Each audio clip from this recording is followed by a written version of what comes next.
नासिन सॼी सिंध जी ॾहरकी में बि आशूर जे ॾिहाड़े ते मातमी जुलूस बरामद कयो वियो।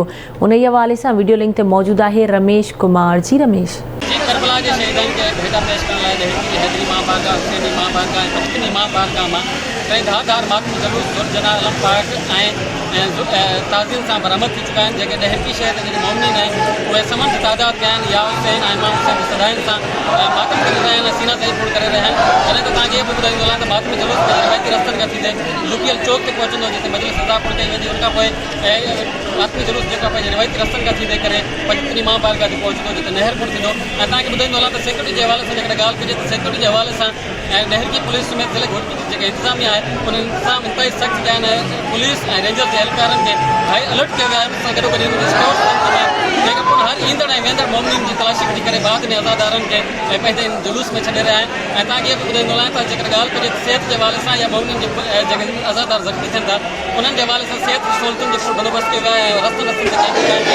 सरकारी अस्पताल जो एम्बुलेंस आहिनि जेके बेहोश थियनि था आज़ादार अस्पताल पहुचाइनि था ऐं उन्हनि जो इलाज कयो थो वञे।